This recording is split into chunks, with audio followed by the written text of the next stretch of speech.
Good morning students. हमने law of production chapter start किया हुआ था, तो लेट्स कंटिन्यू दिस चैप्टर। हमने कल स्टडी किया था कि लॉ ऑफ प्रोडक्शन क्या होता है, इसको टू पार्ट्स में डिवाइड किया जाता है, return to factor and return to scale. तो लॉ ऑफ प्रोडक्शन का मतलब क्या होता है, लॉ का मतलब होता है नियम। मतलब लॉ ऑफ प्रोडक्शन क्या कहता है कि शॉर्ट टर्म में आपके पास टू काइंड्स के फैक्टर्स होंगे, दो तरह के फैक्टर्स होते हैं, दो तरह के कारक होते हैं, the fix factor and the variable factor. Fix factor जिसमें आप चेंजेस नहीं कर सकते, स्थिर कारक जिसमें आप चेंजेस नहीं कर सकते, वेरिएबल नाम से ही क्लियर है, परिवर्तनशील जिसमें आप चेंजेस कर सकते हो। तो ये हमारा लॉ ऑफ प्रोडक्शन होता है। इसके टू टाइप्स थे, return to factor and return to scale. तो फर्स्ट ऑफ ऑल आज हम डिस्कस करेंगे रिटर्न टू फैक्टर के बारे में। तो रिटर्न टू फैक्टर क्या होता है? When input of one factor is increasing while other factors remain constant.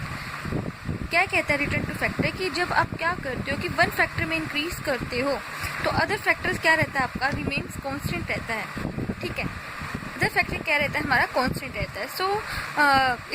So we can understand from this return to factors we can see that there is only a one variable factor and the one is a fixed factor. The fixed factor is a land we consider as the fixed factor and the labour is a variable factor. So let's take an example of the return to factor. If for example farmer have a 2 hectare land, अगर एक farmer के पास 2 hectare land है and he wants to grow up a wheat, वो क्या करता है, wheat का प्रोडक्शन करना चाहता है। ठीक है, हमने कल क्या डिस्कस किया था कि जो हमारा रिटर्न टू फैक्टर होता है उसकी रेशियो क्या होती है, वेरीज होती है। अब रेशियो वेरीज कैसे होती है हम उसी को ही डिस्कस करेंगे कि एक फार्मर के पास 2 हेक्टेयर लैंड है और वो वीट का प्रोडक्शन करना चाहता है। ठीक है, अब वो वीट का प्रोडक्शन करने के लिए क्या करता है, वन लेबर को लगाता है। ठीक है, वन वेरिएबल फैक्टर को लगाता है। और हमने क्या डिस्कस किया था कि जो हमारा फंक्शन होता है, प्रोडक्शन फंक्शन QX क्या होता है, is equal to F labour और कैपिटल। हम दो तरह के फैक्टर को लेकर चलेंगे, लेबर और कैपिटल।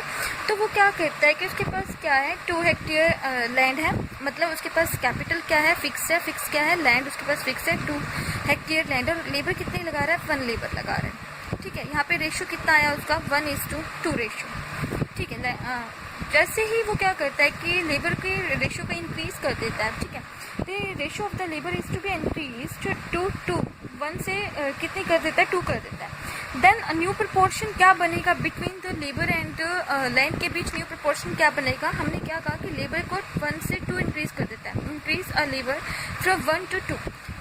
देन और हमारे पास जो लैंड है वो कितनी हेक्टेयर है, 2 हेक्टेयर लैंड है। तो न्यू हमारे पास जो प्रपोर्शन रेशियो निकल कर आएगा वो कितना निकल कर आएगा, 2:2 निकल कर आएगा। तो इससे क्या पता चलता है कि यहाँ पे जैसे जैसे आप वेरिएबल फैक्टर को इंक्रीज करते हो फिक्स फैक्टर के साथ, तो जो आपकी फैक्टर रेशियो है, ये हमारी क्या है, फैक्टर रेशियो, ये क्या होती रहती है, वेरीज होती रहती है, चेंज होती रहती है जैसे जैसे हम वेरिएबल फैक्टर्स में चेंजेस करते हैं। और जैसे जैसे वेरिएबल फैक्टर्स के अंदर चेंजेस होगा वैसे वैसे क्या होगा, हमारा जो फैक्टर्स ऑफ प्रोडक्शन होगा उसमें भी क्या होगा, चेंजेस होगा। ठीक है, देखो जहाँ पे आप 2 हेक्टेयर लैंड लगा रहे हो वहाँ पे सिर्फ एक ही लेबर काम कर रहा है, प्रोडक्शन थोड़ा सा कम होगा हमारा। ठीक है, अब वो लेबर को 1 से क्या कर देता है, 2 कर देता है, इंक्रीज कर देता है, 1 to 2 कर देता है। तो वहाँ पे हमारा प्रोडक्शन थोड़ा सा इंक्रीज होगा। दैट मीन्स कहने का मतलब क्या, यहाँ पे सिर्फ एक लेबर 2 हेक्टेयर लैंड के ऊपर काम कर रहा था, यहाँ पे 2 लेबर 2 हेक्टेयर लैंड, मतलब यहाँ पे जो रेशियो कैसे डिस्ट्रीब्यूट हुआ कि 1 लेबर के पास क्या है, now there will be 1 labour have 1 hectare land. यहाँ पे इसका मतलब क्या हो गया कि 1 हेक्टेयर लैंड के ऊपर क्या कर रहा है, पर लेबर काम कर रहा है 1 हेक्टेयर लैंड के ऊपर।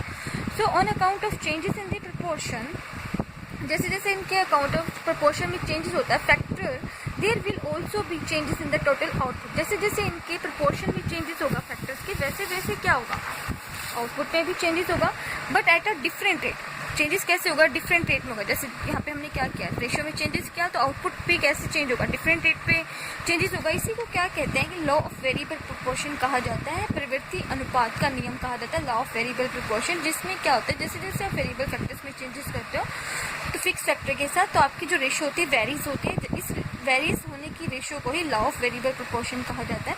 तो लॉ ऑफ वेरिएबल प्रोपोर्शन के अंदर हमें क्या, जो रिटर्न टू फैक्टर होते हैं, जो हमें प्रोडक्शन से जो रिटर्न्स मिलते हैं, हमें वापस रिटर्न मिलते हैं, तो वो कैसे मिलता है, 3 फेजेस से हमें वो रिटर्न मिलता है। First is increasing return to factor, constant return to factor and diminishing return to factor मिलते हैं। ठीक है, अब रिटर्न टू फैक्टर का मतलब क्या हो कि जैसे जैसे आप लेबर को इंक्रीज कर रहे हो, फिक्स फैक्टर के साथ इंक्रीज कर रहे हो, तो प्रोडक्शन इंक्रीज होगा। सबसे पहले आपको इंक्रीजिंग रिटर्न मिलेंगे जैसे जैसे आप लेबर की रेशियो बढ़ाओगे, जैसे 1 से 2 से 3, पहले तो आपको इंक्रीजिंग रिटर्न टू फैक्टर मिलेंगे, ज़्यादा आपको प्रॉफिट होगा। फिर आपके जो प्रॉफिट हो जाएंगे वो कैसे हो जाएंगे, कांस्टेंट हो जाएंगे। जस्ट लाइक हमने क्या किया था पीछे डिस्कस भी किया था, टोटल प्रोडक्टिविटी, मार्जिनल प्रोडक्टिविटी। पहले हमारी टोटल प्रोडक्टिविटी पॉजिटिव रहती है, इंक्रीजिंग रिटर्न मिल रहे होते हैं हमें।